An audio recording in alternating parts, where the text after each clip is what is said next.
कई केस ऐसे होते हैं जिसको लेकर बहुत सारी बातें होती हैं, चर्चाएं होती हैं। कई बार ऐसा होता है कि पुलिस की टीम पर उंगलियां भी उठती हैं कि वो अपना काम ईमानदारी से नहीं कर रहे हैं, सही इन्वेस्टिगेशन नहीं कर रहे हैं। लेकिन इन सब के बाद कई चीज़ें ऐसी, कोई बड़े वीवीआईपी नेता आ रहे हों, उनके लिए पुलिस की ड्यूटी लगती है। वीआईपी आ रहा है, उसके रूट के लिए लगती है, तो पूरा का पूरा थाना, पूरा अमला पुलिस का उन्हीं की जी हुजूरी और सेवा में लगा दी जाती है पुलिस को। अब ऐसे वक्त में दिक्कत ये आती है कि जो लॉ एंड ऑर्डर से जुड़ी हुई चीज़ें हैं, कानून व्यवस्था से जुड़ी हुई चीज़ें हैं, कोई सेंसिटिव केस है या कोई भी केस हो, उस पर बहुत असर पड़ता है। उसकी जांच, उसकी तफ्तीश फिर हाशिए पर चली जाती है। और पुलिस वाले भी ये कहते हैं कि मैं क्या करूं, अभी चुनाव में ड्यूटी लगा दी गई, अभी नेताजी आ रहे हैं, उनका दौरा है, कहीं रैली देखनी है, कहीं त्यौहार में ड्यूटी लग गई है, कहीं को वायलेंस हो गया, वहां पे जाना है। तो सवाल ये है, इसको लेकर बहुत सारी बहस भी हुई है कि एक लॉ एंड ऑर्डर के लिए अलग पुलिस, एक कोर्ट में जो हाजिरी लगाती है उसके लिए एक टीम अलग होनी चाहिए, और जो वीवीआईपी ड्यूटी और ये सारी चीज़ें हैं उसके लिए इन सब के बीचों में, मतलब बीच में काम का बंटवारा होना चाहिए। और ये बात सही है कि लॉ एंड ऑर्डर या फिर इन्वेस्टिगेशन, इसके लिए डेडिकेटेड टीम होनी चाहिए, तभी आप ईमानदारी से काम कर सकते हैं। ये बात मैं इसलिए कह रहा हूँ क्योंकि आज की जो कहानी है, ये कहानी ये बताती है कि अगर पुलिस वालों ने अपना काम ईमानदारी से किया होता तो शायद एक बाप को एक पुलिस वालों का रोल प्ले नहीं करना पड़ता, एक बाप को जासूस नहीं बनना पड़ता, वो भी एक ऐसे बाप को जिसकी मानसिक हालत देखिए कि उसका इकलौता बेटा गायब है, किडनैप हो गया है। वो लगातार पुलिस वालों के आगे पीछे घूम रहा है, पुलिस स्टेशन के चक्कर काट रहा है, और किडनैपिंग का केस ऐसा है जिसमें हर गुजरते दिन के साथ किडनैप होने वाले की जान पे खतरा बढ़ता जाता है। ये कहानी ऐसे ही एक बाप की है जो जब पुलिस की तरफ से मायूस हो गया तो उसने कहा कि वो खुद अपने बेटे को ढूंढेगा। एक निहायत अफसोसनाक कहानी है ये। कहानी की ज़मीन आगरा है, इसी साल की कहानी है। 23 जनवरी, दिल्ली, आगरा, इन सब जगहों पे ठंड का मौसम, और इसी आगरा में एक शख्स रहा करते थे। उनका नाम है गब्बर सिंह, एक बिजनेसमैन, उनकी अपनी दुकान। जिस जगह पे रहते थे उनकी अपनी इज्जत थी, ठीक ठाक पैसे थे, घर गृहस्थी सब कुछ सही चल रहा था, बिजनेस भी सही चल रहा था। 23 फरवरी 2022 को उनका इकलौता बेटा, जिसका नाम कुलदीप, उम्र 9 साल, घर के बाहर खेलने गया। शाम हो गई लेकिन वो लौटा नहीं। आमतौर पर वो कई बार खेलने जाता, दोस्तों के साथ क्रिकेट खेलता, लेकिन लौटा था। शाम हो गई, लौटा नहीं। माँ को लगा कि बच्चा दोस्तों के साथ आ जाएगा, इधर गब्बर सिंह अपनी दुकान पे बैठे। लेकिन इसके बाद जब वो रात घर लौटे तब तक उनको मैसेज भेजा गया कि अभी तक कुलदीप लौटा नहीं है घर। वो परेशान हुए, दुकान बंद करके उसके बाद घर लौटते हैं। आस पड़ोस में देखते हैं कुलदीप के जितने दोस्त हैं उससे जाकर मिलते हैं, पूछते हैं, बात करते हैं। मैदानों के चक्कर काटते हैं जहाँ वो खेला करता था, अलग अलग दोस्तों के घरों में जाते हैं, उसके मोहल्ले के दोस्त, उसके स्कूल के दोस्त, सभी लोगों को कांटेक्ट करते हैं, लेकिन कोई खबर नहीं मिलती। कुछ दूर के रिश्तेदारों से भी पूछते हैं। इस तलाश में पूरी रात बीत जाती है। अभी वो तलाशी कर रहे हैं कि शायद कहीं होगा, कहीं खेल रहा होगा, टीवी देख रहा होगा किसी दोस्त के यहाँ, लेकिन वो मिलता नहीं। 23 जनवरी की तारीख गुजर जाती है, अब 24 तारीख की सुबह हो जाती है। कुलदीप का कोई सुराग नहीं मिला। अब माँ बाप बेचैन हो उठते हैं, उन्हें लगता है कुछ गड़बड़ है। इस दौरान पूरे पड़ोसियों को ये बात पता चल गई थी कि गब्बर सिंह जी का बेटा जो है कुलदीप, वो गायब है। फिर वो लोग सलाह देते हैं कि पुलिस स्टेशन में रिपोर्ट लिखाते हैं, पुलिस इसे ढूंढेगी क्योंकि मामला गड़बड़ लग रहा है। 24 जनवरी की सुबह गब्बर सिंह जाकर अपने पड़ोसियों के साथ पुलिस स्टेशन, वहाँ पे इरादत नगर आगरा में, वहाँ एक रिपोर्ट लिखाते हैं अपने बेटे की गुमशुदगी की, और शक यही था कि शायद उसका किडनैप हो गया। पुलिस वाले रिपोर्ट लिखते हैं, पूछते हैं आपसे किसी की दुश्मनी, जो बेसिक सवाल होते हैं। उन्होंने कहा मेरा कोई ऐसा दुश्मन नहीं है। फिर रिपोर्ट लिखने के बाद पुलिस कहती है ठीक है हम ढूंढते हैं। पुलिस अपनी तफ्तीश शुरू करती है, इधर उधर पूछती है, टीम भेजती है, आखिरी बार कहाँ था उन सब जगहों का दौरा भी करती है, फिर लौट आती है। 24 जनवरी की तारीख भी बीत जाती है, कुलदीप घर नहीं लौटता। अब जैसे जैसे दिन बीत रहा है, धड़कनें बढ़ रही हैं माँ बाप की, क्योंकि उन्हें मालूम है कि किडनैपिंग के बाद किसी भी किडनैप होने वाले शख्स को ज़्यादा दिनों तक रखना किडनैपर्स के लिए बड़ा मुश्किल होता है, और ख़ासतौर पर मीडिया और बाकी जगहों पे खबरें आ जाए तो फिर उन्हें और डर सताता है, और ऐसे में वो घबरा कर जिसको किडनैप किया उसकी जान ले लेते हैं। इधर पुलिस कह रही है कि हम ढूंढ रहे हैं लेकिन मिल नहीं रहा। अब इसी दौरान 2022 में ही, आपको याद होगा, यूपी में चुनाव का मौसम शुरू हो जाता है। अब चुनाव अलग अलग फेज में थे, 7 या 8 फेजेस में चुनाव थे। अब आगरा की पुलिस को चुनाव की जिम्मेदारी सौंप दी जाती है। कहा जाता है कि हाँ, चुनाव, polling booth, law and order, ये सारी चीज़ें आप देखिए। अब पुलिस की टीम एक 9 साल के बच्चे को ढूंढने की बजाय, ऊपर से आदेश आया है कि आपको चुनावी ड्यूटी में लगाया गया, तो आप लोग चुनाव की तरफ ज़्यादा फोकस हो जाए। अब पुलिस अपने लॉ एंड ऑर्डर की बेसिक जिम्मेदारी को छोड़कर चुनावी ड्यूटी में लग जाती है। ये बात गब्बर सिंह और उनके मोहल्ले वालों को पता चलता है, वो बहुत गुस्सा होते हैं। यहाँ तक के पूरे पड़ोसी, वो लोग तय करते हैं कि वो इस चुनाव का बायकॉट करेंगे, वोट नहीं डालेंगे, क्योंकि एक बच्चा गुम है और पुलिस अपनी जिम्मेदारी से भाग रही है। बात ऊपर तक जाती है, नेताओं तक जाती है, मान मनवल होता है, लेकिन इलाके के लोग कहते हैं कि हम चुनाव का बायकॉट करेंगे अगर कुलदीप को आप नहीं ढूंढोगे। अब धीरे धीरे वक्त बीत रहा है, करीब 13 दिन बीत गए, 12 या 13 दिन बीत चुके थे। कुलदीप का कोई सुराग नहीं मिला। हर गुजरते दिन के साथ उम्मीदें दम तोड़ रही थी। इधर पुलिस अब कुछ काम नहीं कर रही थी, लोगों को भी पता था कि चुनावी ड्यूटी में है, आला अफसर भी हाथ पैर जोड़ रहे हैं कि बस एक बार चुनाव का काम खत्म हो जाए फिर हम ढूंढेंगे, यहाँ एक बच्चे की जान खतरे में है। गब्बर सिंह को लगा कि पुलिस के भरोसे अब बैठने का कोई मतलब नहीं है, बेटा उनका है, कानून मदद नहीं कर रही, खुद ही ढूंढते हैं। एक बाप जिसका एक बेटा इतने दिनों से गायब है और मालूम नहीं कहाँ है, अजीब अजीब सपने भी आ रहे हैं, जिंदा है कि नहीं है। अब वो तय करते हैं कि वो खुद कोशिश करेंगे। कुछ पड़ोसियों के साथ बैठकर बात करते हैं और कहते हैं कि हमें अपने बच्चों को खुद ही ढूंढना पड़ेगा, आप लोग हमारी मदद कीजिए। पड़ोसी भी अच्छे लोग थे, गब्बर सिंह की मदद करते हैं। इसके बाद गब्बर सिंह तय करते हैं सबसे पहला काम, वो कुलदीप का एक पोस्टर छपवाते हैं जिसमें उसकी तस्वीरें होती हैं। उस पोस्टर को अपने ही पैसे से अपने पूरे इलाके और आसपास के दूर दराज इलाकों में अलग अलग जगहों पे दीवारों पे चिपकवाते हैं। सोशल मीडिया पे भी उस पोस्टर को पोस्ट करते हैं और उस पोस्टर में ये 1 लाख रुपए नकद देंगे। अब ये एक कोशिश थी गब्बर सिंह की, एक बेटे को वापस लाने के लिए। अलग अलग जगहों पे पोस्टर, सोशल मीडिया पे पोस्ट, ये सब डाल दिया गया, लेकिन कोई फायदा नहीं हुआ। 1 दिन, 2 दिन, 3 दिन बीत गया, लेकिन फिर एक रोज अचानक सुबह सुबह गब्बर सिंह और उनके परिवार वाले क्या देखते हैं कि उनके घर के आंगन में एक कागज का टुकड़ा मुड़ा तुड़ा फेंका गया। वो उठाते हैं, ये बात है जो पहला कागज का टुकड़ा इनके यहाँ पे मिला, ये 5 फरवरी की बात है। 23 जनवरी को कुलदीप गायब हुआ था और पोस्टर को बांटे और छपे हुए भी अब 2-3 दिन हो चुके थे। तो आंगन में एक कागज का टुकड़ा खोला तो हैरान रह गए। असल में ये पहली एक फिरौती के लिए खत था। अब तक कुलदीप की गुमशुदगी के बाद से फिरौती के लिए कोई कॉल नहीं आया था, ना कोई खत आया था। और पुलिस वाले भी यही कह रहे थे कि अगर किडनैप हुआ होता तो अब तक रैंसम के लिए कॉल आता, कोई पैसे मांगता, यहाँ कोई मांग नहीं रहा है। ये बात गब्बर सिंह को भी अजीब लग रही है कि आखिर अगर उनके बेटे से और किसी की क्या दुश्मनी हो सकती है। अगर उठाया है पैसों के लिए तो अब तक तो फिरौती के लिए कॉन्टेक्ट करना चाहिए था। लेकिन पहली बार पोस्टर छपवाने के बाद गब्बर सिंह ने जब खुद ही अपना आइडिया निकाला तो उनके घर में एक खत मिला, एक गुमनाम खत। और उस खत में ये लिखा हुआ था, 5 फरवरी 2022 का खत था, किडनैपिंग के ठीक 13 दिन के बाद। इसमें लिखा हुआ था कि अगर अपने बेटे को जिंदा देखना चाहते हो तो 35 लाख 35 lakhs का इंतजाम करो और उस पैसे को वहां से कुछ किलोमीटर दूर एक जगह बताई, एक पेट्रोल पंप है, एक गांव का नाम दिया और उस पेट्रोल पंप के आगे एक सुनसान इलाका और वहां पे एक ही शीशम का पेड़ है। उस पेड़ के ऊपर उन पैसों से भरे बैग को लटका कर वापस चले जाना। बाकायदा उसमें वक्त भी बताया। अब ये पहला खत था। अब ये खत पढ़ा, गब्बर सिंह ने अपने तमाम पड़ोसियों से इसका जिक्र किया। पहली बार उन्हें लगा कि चलो ये जो सोशल मीडिया और पोस्टर, इसका कुछ तो एक हल निकला या कुछ एक इसका नतीजा निकला। अब तक तो खामोशी थी। पहली बार किडनैपर ने पैसे मांगे 35 लाख, लेकिन रकम बड़ी थी। अब गब्बर सिंह का तमाम पड़ोसी जो उनके शुभचिंतक, वो लोग आपस में बात करने लगे कि क्या किया जाए। तो उन्होंने कहा चलो हम तो पैसे का इंतजाम करेंगे, लेकिन इतने पैसे हैं, इतना जल्दी होगा नहीं। पड़ोसी भी मदद कर देंगे तो भी। लेकिन सवाल यह है कि जिस जगह पर, जिस शीशम के पेड़ पर इस पैसे से भरे बैग को लटकाने के लिए कहा गया है, अगर हम वहाँ इंतजाम करके लटका भी दें तो इस बात की क्या गारंटी है कि जिस शख्स को हम पैसे देने जा रहे हैं उसी ने कुलदीप का किडनैप किया है। अब ये बात जब गब्बर सिंह ने कही तो पड़ोसियों ने भी कहा कि ये बात बिल्कुल सही है, क्योंकि हम कैसे मान लें कि इस खत भेजने वाले ने सचमुच कुलदीप का किडनैप किया है। ये पोस्टर या सोशल मीडिया पे पोस्ट पढ़कर कोई भी लालची इंसान पैसे मांग सकता है, तो मालूम है पैसे भी गए और बच्चा भी नहीं मिला। तो सभी ने यही सुझाव दिया कि हाँ, जब तक कोई सबूत ना हो कि जिस शख्स ने ये लेटर भेजा है कुलदीप उसी के पास है, तब तक पैसा देना बेवकूफ़ी होगा। और गब्बर सिंह ने बार बार कहा कि इतने पैसे मेरे पास हैं नहीं कि मैं दे पाऊँ। अब ये मसला यहीं पर अटक गया। 5 फरवरी को ये पहला लेटर आया था। 5 फरवरी को ये लेटर आने के बाद 4 दिन बीत गए, कुलदीप का अभी तक कोई पता नहीं मिला। 9 फरवरी की तारीख आ गई। 9 तारीख की सुबह सुबह अचानक गब्बर सिंह के घर पे एक और मुड़ा तुड़ा कागज पड़ा मिलता आंगन में। अब वो हैरान होते। पहली बात तो ये कि घर के अंदर, घर के आंगन में ये लेटर कौन भेज रहा, क्योंकि जो पहला खत आया उसके बाद से उन्होंने निगरानी रखी थी कि रात को भी कि देखो कोई आता है, कोई खत फेंकता है, फेंक कर चला जाता है, कौन है, ताकि हम उसे रंगे हाथ पकड़ सके। लेकिन उस रात पहरेदारी थी, पर किसी ने भी इस खत को फेंकते हुए किसी को नहीं देखा। अब आंगन में एक दूसरा खत 9 फरवरी को, पहले खत के 4 दिन के बाद, इस दूसरे खत में लिखा था कि हमें मालूम है तुम्हारे पास इतने पैसे नहीं है, तो एक काम करो, चलो हम भी थोड़ा कम कर देते हैं, 25 लाख रुपए, 25 लाख रुपए दे दो वरना कुलदीप को मार डालेंगे। और ये एक अजीब सी चाहे लाइन और भी थी कि हमें मालूम है कि तुम्हें शक है कि कुलदीप हमारे पास है कि नहीं, हमने ही किडनैप किया या किसी और ने, तो हम उसका एक सबूत भी भेजते हैं। उस खत के अलावा उसी दिन उस आंगन में एक और कागज में लिपटा हुआ एक पोटली टाइप की चीज गिरी हुई थी। अब जब उसको खोला गया तो उसके अंदर से एक टोपी निकली जो सर्दियों में पहनते हैं।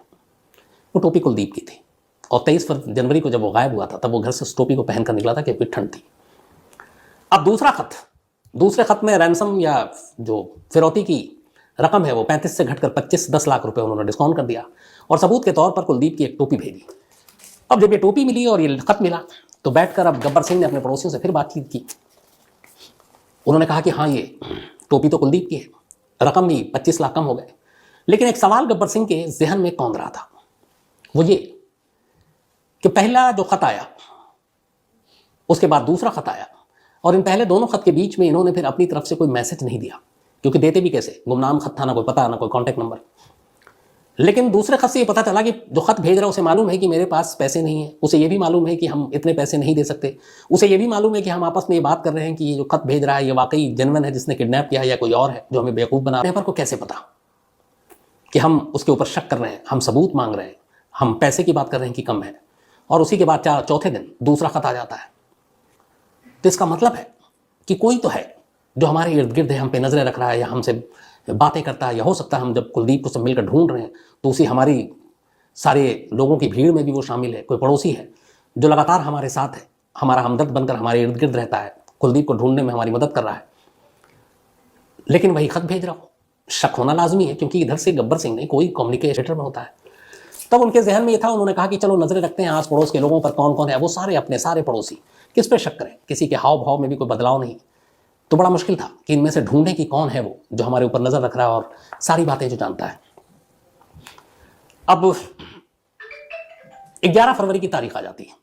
11 फरवरी को एक और लेटर उसी आंगन में उसी अंदाज में पड़ा मिलता है। तो ये तीसरा खत था। पहला खत 5 फरवरी को, दूसरा 9 फरवरी को, और तीसरा 11 फरवरी को। 11 फरवरी को इस तीसरे लेटर में यह लिखा था कि अब फिरौती की रकम कम नहीं होगी, वक्त बहुत हो चुका है, आप पैसे जो 25 लाख रुपए हैं एक बैग में डालें, और उस बैग में डालकर उसी बताए हुए पते पर जो शीशम का पेड़ है उसमें ले जाकर उस बैग को टांग दें और वहां से चले जाएं, कुलदीप आपको मिल जाएगा। 11 फरवरी का यह तीसरा खत। अब इस तीसरे खत के आने के बाद इधर पुलिस बिजी है चुनावी ड्यूटी में। गब्बर सिंह अपने खास जो भरोसेमंद पड़ोसी दोस्त उनसे बात कर रहे हैं, रिश्तेदारों से। अब तीनों खत को सामने रखा, उन्होंने कहा कि कुछ पता नहीं चल रहा है, लेकिन जो भी है वो हमारे इर्द गिर्द है, इस खत में ही शायद कोई ऐसी चीज हो जो हमें क्लू दे जाए। अब तीनों खत को बहुत बारीकी से गब्बर सिंह ने पढ़ना शुरू किया। जब पढ़ना शुरू किया तो उन्होंने देखा कि पहले खत में 35 लाख रुपए की मांग की गई और कहा गया कि ये पैसा एक वहां से थोड़ी दूरी पर गांव है, उसके पास पेट्रोल पंप है, पेट्रोल पंप के पास एक ही शीशम का पेड़ है, उसकी टहनी पे आप लटका के चले आओ। 5 फरवरी का ये खत। 9 फरवरी का जो दूसरा लेटर आया उसमें फिरौती की रकम 35 से 25 हो गई, सबूत के तौर पर टोपी भेजी गई बच्चे की, लेकिन उसमें भी यही था कि 25 से कम नहीं होगा और ये 25 लाख रुपए आप उस पेट्रोल पंप के आगे एक शीशम का पेड़ है उसी के नीचे आप वहां पे टांग के चले आइए। अब तीसरा खत 11 फरवरी को आया, उसमें अब यह है कि 25 लाख देने हैं, वक्त अब नहीं है, बहुत वक्त बीत चुका है, अब नहीं दोगे तो मार डालेंगे, तो पैसों का इंतजाम करके उसी पेट्रोल पंप के आगे शीशम का पेड़ है उस पर टांग दो बैग को और चले जाओ। अब 3 खत के इस मजमून को ध्यान से पढ़ने के बाद गब्बर सिंह ने नोटिस किया कि तीनों खत में फिरौती की रकम बदलती है, सबूत भी बदलता है, यह भी कहा जाता है कि वक्त अब कम है, एक चीज नहीं बदलती और वो है कि पैसे पहुंचाने का है। पैसे पहुंचाने की जगह तीनों खत में एक ही थी और वो शीशम का पेड़ और वही इलाका पेट्रोल पंप से दूरी पर। अब उन्हें लगा कि ये क्या है, इसकी तरफ तो ध्यान गया नहीं। उन्होंने कहा कि अब उस शीशम के पेड़ और जहां पे ये पैसा मांगा गया है चलकर उसको देखना चाहिए कि वहां क्या है, शायद वहां से कोई सबूत मिले। अब एक जासूस के तौर पर एक बाप उस खत में लिखे उस पते के हिसाब से उस पते पर पहुंचता है। जब वो पहुंचता है तो वो जो जगह था एक सरौंधी गांव था, सरैंधी, आगरा से दूर, और उसी गांव के पास से पहले एक पेट्रोल पंप था और इस पेट्रोल पंप के आगे ढूंढते ढूंढते पूछा तो कई लोग बताते हैं, आमतौर पर लोग जानते हैं जो वहां से रहते हैं, कि हाँ वहां एक शीशम का पेड़। अब उस शीशम के पेड़ की खासियत ये थी कि उस पेट्रोल पंप के आगे और इस गांव के बीच में पगडंडियां थी, सड़क थे, रास्ते थे, पेड़ पौधे सब थे।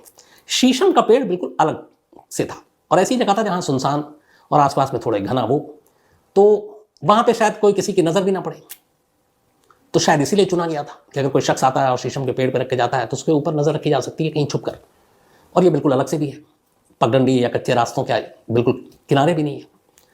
अब इस गांव के पास ये शीशम का पेड़, जिस जगह से किडनैपिंग हुई वहां से थोड़ी दूरी पर है, लेकिन जिस सरंदी गांव है वहां के ये बिल्कुल करीब है।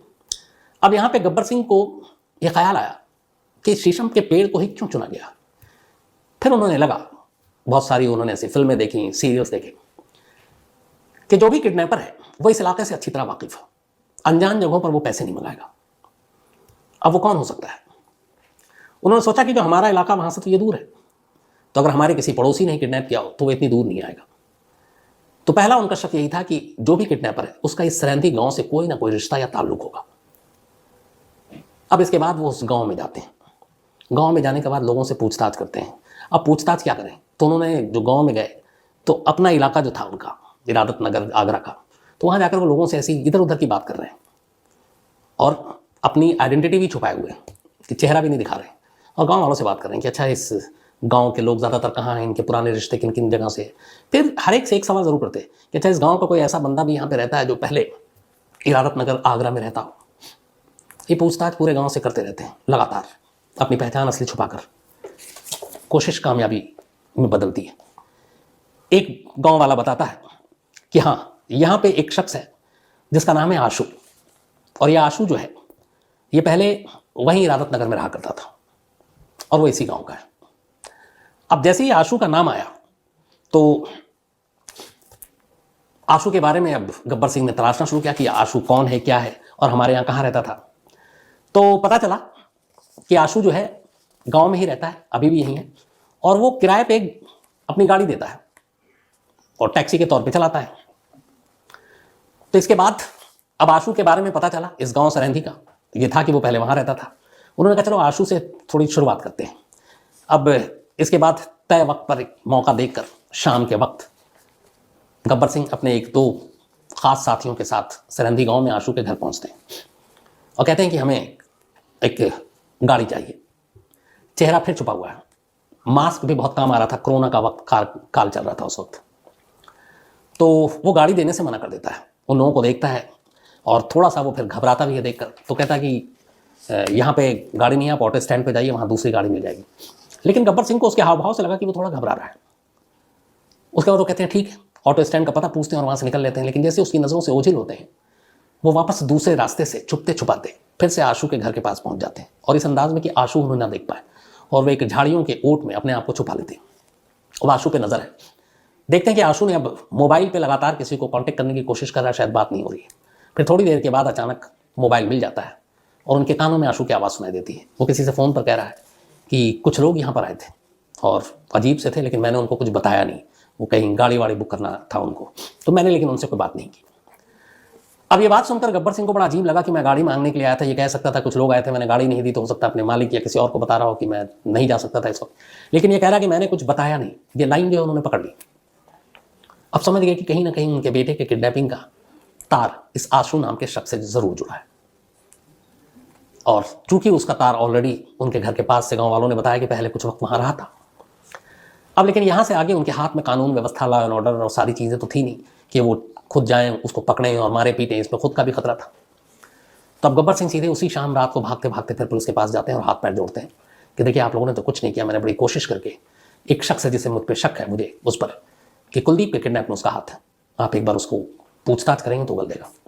पुलिस ने भी कहा चलो किडनैपिंग का केस है, बाप ही इतनी मेहनत कर रहा है, कम से कम सुलझाएंगे, हमारे नाम पे केस होगा। पुलिस की एक टीम पहुंचती है सरहंदी गांव, आशू को उठाती है, उठा कर ले आती है। पहले तो वो कुछ बोलता नहीं, लेकिन फिर पुलिस जब सख्ती करती है तो आशू टूट जाता है और फिर आशू पूरी कहानी सुनाता है। जब वो कहानी सुनाता है तो उसके बाद आशू, इसके साथ उसका एक दोस्त मुकेश और एक और दोस्त जिसका नाम था कन्हैया, इन तीनों को पुलिस गिरफ्तार करती है। गिरफ्तारी के बाद कुलदीप की किडनैपिंग का केस सॉल्व हो जाता है, लेकिन एक अफसोसनाक एंड के साथ। कुलदीप का कत्ल 23 जनवरी जिस दिन उसका किडनैप हुआ उसी दिन रात को कर दिया गया था। लेकिन फिरौती क्यों नहीं मांगी? इस पोस्टर और सारी चीज़ों के बाद वो खत कैसे आए, क्यों आए? तो फिर इसकी पूरी कहानी में कुछ पुरानी रंजिशें निकली। इन तीन, आशू, कन्हैया और मुकेश, इन तीनों की कहानी ये थी कि मुकेश कभी गब्बर सिंह के घर पे बतौर किराएदार रहा करता था। करीब 2 साल पुरानी बात थी, 2020 की। 2020 में मुकेश की बहन का एक रिश्ता तय हुआ। चूंकि मुकेश गब्बर सिंह के घर पे किराएदार के तौर पर रहा करता था, तो लड़के वालों ने गब्बर सिंह की हैसियत और वो देखते हुए कि मुकेश और उसका परिवार और उसकी बहन कैसी है, आमतौर पर जो हमारे देश में होता है कि लड़का या लड़की के कैरेक्टर, उनके बैकग्राउंड, कोई बुरी आदत तो नहीं है, सिगरेट तो नहीं पीता, शराब तो नहीं पीता है, वो सारी चीज़ें इंक्वायरी करते हैं। तो उन्होंने कुछ पूछा। मुकेश के अंदर कुछ बुरी आदतें थी, गब्बर सिंह झूठ बोलते नहीं थे। उन्होंने लड़के वाले को सच सच बता दिया। अब इसके बाद वो रिश्ता टूट गया। मुकेश की बहन की शादी नहीं हुई। रिश्ता टूटने के बाद मुकेश की बहन ने खुदकुशी कर ली। बहन या कहीं और चला गया, लेकिन उसके मन में बदले की आग लगातार जलती रही। उसे लगा कि उसकी बहन अब इस दुनिया में नहीं है, शायद गब्बर सिंह की वजह से। अगर उसका रिश्ता ना टूटता, वो सारी चीज़ें ना बताते, तो घर बस सकता था। और इसी के बाद उसने बदला लेने की ठानी। उसे मालूम था कि कुलदीप गब्बर सिंह का बेटा है। उसे लगा जो जख्म, जो चोट उसके दिल में है, अगर उसके बेटे के साथ यही चोट पहुंचाई जाए तो वो भी तकलीफ में होगा। तब से वो मौके की तलाश में था। दूसरा शख्स कन्हैया। कन्हैया जो है वो वहीं रहा करता था, और एक बार उस पर चोरी का इल्ज़ाम लगा। चूंकि गब्बर सिंह ठीक ठाक वहाँ पे हैसियत रखते थे, तो फिर लोगों ने उसकी जूते से पिटाई की। पुलिस में भेजना था, फिर उन्होंने कहा छोड़ो इसको, पिटाई कर लिए छोड़ दो। तो जूते से पिटाई हुई उसकी। कन्हैया को लगा कि वो जूते से पिटाई से गब्बर सिंह बचा सकते थे, उन्होंने नहीं बचाया, उसकी दुश्मनी थी। आशू जो है वो वहाँ का भी रहा करता था सामने, लेकिन गब्बर सिंह से कोई दुश्मनी नहीं थी। एक दिन मुकेश और कन्हैया आपस में बैठे और उन्होंने बात की। दोनों के मिले कि हमें बदला लेना है। आशू उनका दोस्त था, वो बेवजह उनके शामिल हो गया। कन्हैया का जो घर था वो गब्बर सिंह के बिल्कुल बराबर में था। जो आंगन है, उस आंगन में कन्हैया सिंह के घर के एक रोशनदान का मुंह खुला हुआ था, और वो जो खत था वो उसी रोशनदान से रात के अंधेरे में उसको मोड़ तोड़कर आंगन में उस रोशनदान के जरिए फेंक देता था। तो ये तरीका था। 23 जनवरी को इन लोगों ने कुलदीप को खेलते हुए उठाया, फिर दूर ले गए उसी सरेंदी गांव के पास, शीशम की, जहाँ पे पेड़ पे वो पैसे मांग रहे थे, और वहीं जंगल में ले जाकर उसकी लाश को दफना दिया। उसी 23 जनवरी को ही गला घोंट कर कत्ल करने के बाद। अब इसके बाद ये खामोश हो गए, इन्हें रैंसम फिरौती तो चाहिए नहीं थी। लेकिन फिर अचानक करीब 13 दिन बाद कुलदीप की गुमशुदगी के, जब गब्बर सिंह ने एक पोस्टर छपवाया और सोशल मीडिया पे पोस्ट किया कि खबर देने वाले को 5 लाख रुपए इनाम मिलेगा, तब उन्हें लगा कि अब एक काम करो, कत्ल तो कर चुका हूँ, शायद कुछ पैसे भी हाथ आ जाए। और इसी के बाद उन्होंने ये फिरौती के लिए खत लिखना शुरू किया। और इत्तफाक से कन्हैया, आशू, ये लोग लगातार, जब खासतौर पर कन्हैया था, वो ढूंढने में मदद करता रहता था, साथी होता था। जो मीटिंग होती थी, जब ये बात होती थी 35 लाख मांगे, इतने तो है नहीं, और फिर क्या सबूत कि कुलदीप उन्हीं के कब्जे में है, तो ये सब अपने कानों से सुन रहे हैं। फिर उन्होंने तय किया कि सबूत देना। फिर वो उस जंगल में गए जहाँ उन्होंने लाश दफनाई थी कुलदीप की। फिर गड्ढा खोदा और सबूत के तौर पर उसकी टोपी निकाली लाश से। फिर टोपी को धो धाकर वापस उसी रोशनदान से सबूत के तौर पर फेंका। इन तीनों की निशानदेही पर बाद में कुलदीप की लाश वहाँ से बरामद हो गई। तीनों को गिरफ्तार कर जेल भेज दिया गया। हालांकि ये कहना कि शायद पुलिस एक्टिव होती तो कुलदीप की जान बचाई जा सकती थी, थोड़ा सा गलत होगा, इसलिए कि जिस शाम किडनैप किया, कुछ घंटों के अंदर ही उन्होंने उसे मार डाला था। लेकिन हाँ, शायद इतना वक्त न लगता अगर पुलिस अपने तरीके से इन सारी चीज़ों को करती, यही इनाम की बात करती, ऐसे ही लेटर के ऊपर इन्वेस्टिगेट करती, उस जगह को खंगालती, वहाँ पे आसपास कौन कौन आता था, तो शायद एक बाप को अपने बेटे के लिए जासूस न बनना पड़ता। तो एक बाप ने जासूस बनकर अपने बेटे की किडनैपिंग की पहली तो सुलझा ली, लेकिन अफसोस वो अपने बेटे को बचा नहीं पाया। तो ये थी एक अजीब सी कहानी।